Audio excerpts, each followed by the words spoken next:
We've got a number of great legislators here. We have from the Florida Senate, we have Ana Maria Rodriguez. We also have a number of representatives. We have Alex Rizzo, Danny Perez, Tom Fabricio, David Barrero, Jim Mooney, and Juan Fernandez Barquin. So I want to thank you guys for what you've done. We're also joined by a number of local officials from Miami-Dade County, I believe the city of Miami, so I want to thank you all for being here, and we're really excited to be back. This tower represents a symbol of freedom. It stands as a symbol against communist oppression. From 1959 to 1974, more than 650,000 Cubans came to the United States to flee the oppressive communist regime of Fidel Castro. Many of them came to South Florida, either by plane or by boat, and once they landed, they would be taken right here to the Freedom Tower, where they would receive assistance and began their new life in the United States. For those folks who came, and I think really at this point for all of us as we look back on our history, the Freedom Tower represented a turning point in not only their lives, but also a turning point for human liberty, because leaving Castro's tyranny to be able to live in a free society provided opportunities for those Cuban exiles that they would have never had if they had to stay under the yoke of communist oppression. And so when you think of landmarks in American history, yes, of course, we think of things like the Statue of Liberty and places like Ellis Island, but the Freedom Tower really belongs right there alongside them. And so I think this tower is a reminder that freedom is not free, that you have to fight for your rights, and that there are a lot of people out there that would love nothing more than to put you under some form of oppression. And so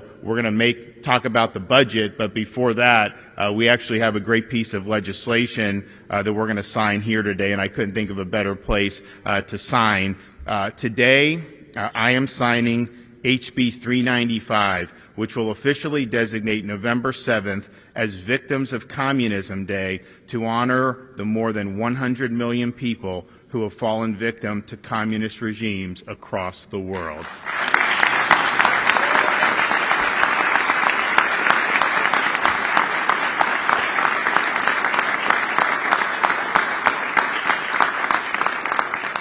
We want to make sure that every year, folks in Florida, but particularly our students, will learn about the evils of communism, the dictators that have led communist regimes, and the hundreds of millions of individuals who suffered and continue to suffer under the weight of this discredited ideology. Now, there are a lot of people out there who will promote things like socialism and communism, but I think one of the things we've seen is a lot of young people don't really know that much about what communism meant in practice and continues to mean in different parts of the world. You can see at a college campus students flying the hammer and sickle from the old Soviet Union flag.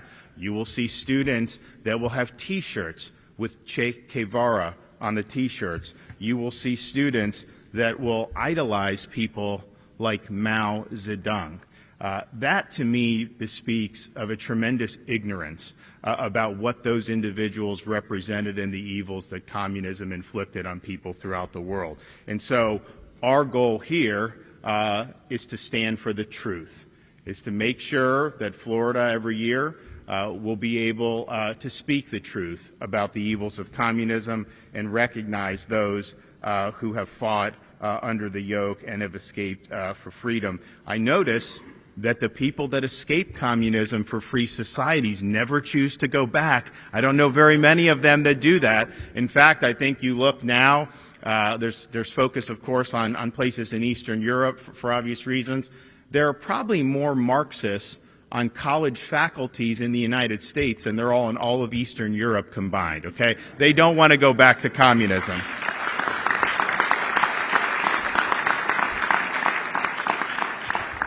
So this legislation will make sure that our students and people throughout the state of Florida are reminded about the atrocities committed by Mao Zedong when he led communist China.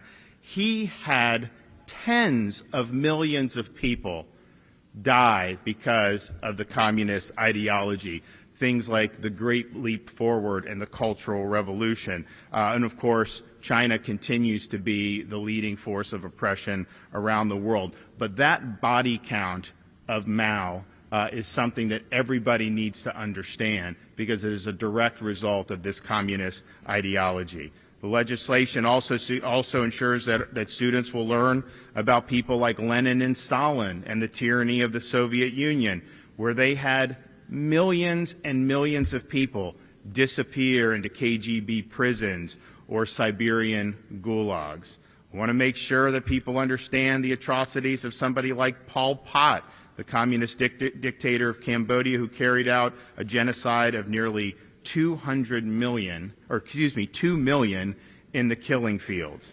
And I know we don't need legislation here to do this, but I think it's our responsibility to make sure people know about the atrocities committed by people like Fidel Castro and even more recently, people like Nicolas Maduro. We understand that in South Florida. We want to make sure everybody throughout all of Florida understands that. So this is really, really significant, and I want to thank the legislature for really taking the lead to make sure that we were doing this. You know, the United States did the Victims of Communism Memorial. I think it was probably about 15 or 20 years ago where that was established. And this is something that needs to be, I think, on the forefront of people's minds. Now, when I was last here at the Freedom Tower, we looked around and we said that this is something that needed a little bit of love, and we wanted to make sure we could do what we could to do. So we had said our goal in my governor's budget, we were actually going to put $25 million to support renovations and the preservations of this tower and its legacy. And I'm happy to report that we have not fully signed the budget. We're still going through things. But the legislature provided, and I have approved, a full $25 million to be able to support the Freedom Tower.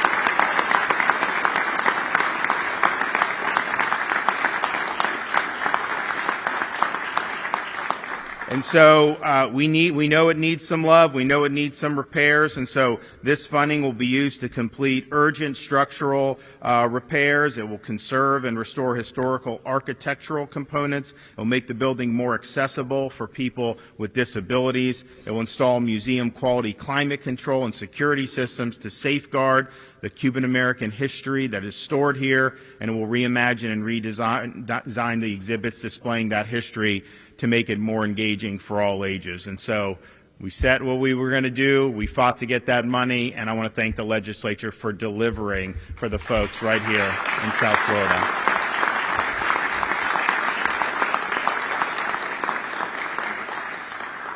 And so we're also going to do even more today. I'm going to be signing Senate Bill 160, which makes 26 road designations across the state, including 3 honoring brave Cubans who have fought against the Castro regime. So the intersection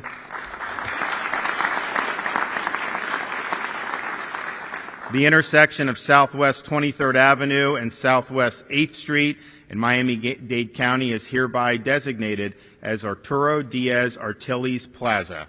Arturo Diaz Artiles was a Cuban exile who came to Miami in 1962. He opened a pharmacy that was a community gathering location for his fellow Cuban exiles, and he was known for taking care of the Cuban community in Miami, especially the elderly. Now, he passed away in 2013, but he will always be remembered for his service to the community, and now people driving on these streets are going to be able to be reminded of his great legacy. We're also designating the portion of West Columbus Drive between North Himes Avenue and North McDill Avenue in Hillsborough County over with Tampa. We're going to designate that the Maximino Capdevilla Road. Maximina and his wife Coralia came to Florida on a flight that took them to the Freedom Tower in 1962. They settled in Tampa, and they opened an all-in-one grocery store, restaurant, and banquet hall called La Teresita. For the past 60 years, they and their businesses have selflessly served the Cuban community in Tampa whenever possible. Maximino passed away in 2010, but La Teresita continues to operate and serve the community to this day. And so that'll be great for the people of the Tampa Bay area. And then finally, the portion of State Road 953, also known as Lejeune Road, between Northwest 11th Street and Northwest 14th Street in Miami-Dade County is hereby designated Oswaldo Paya Way.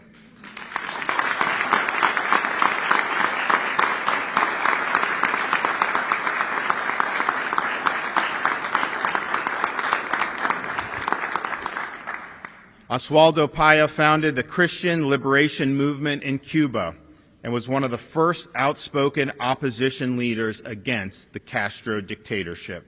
He fought to protect human rights, democracy, and to change the regime in Cuba.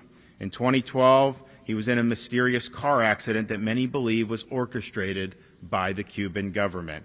His daughter, as I said, is here with us today. She has taken up his work, and she fights for human rights to be restored in Cuba, and you're going to be able to hear her make comments here today. So I think today is a blockbuster day for freedom.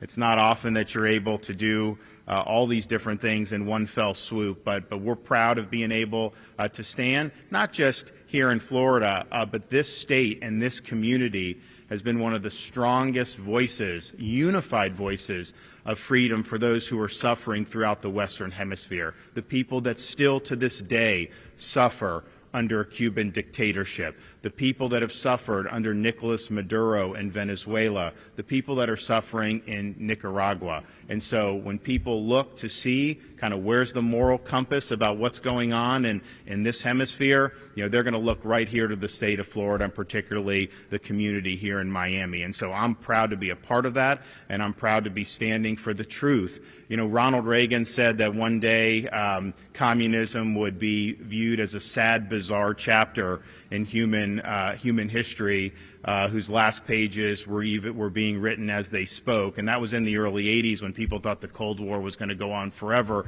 And I think through his leadership and many others, the Soviet Union was brought to heel. The Berlin Wall was brought down. But you would think that after seeing all the wreckage of communism, that it would have been something that would have completely faded into the background, but it's not dead. These Marxist ideas are not dead. They are, in many places right now, oppressing people, such as in communist China. And so when we're speaking the truth, it's not just for history, it's for what we're doing in the here and now. So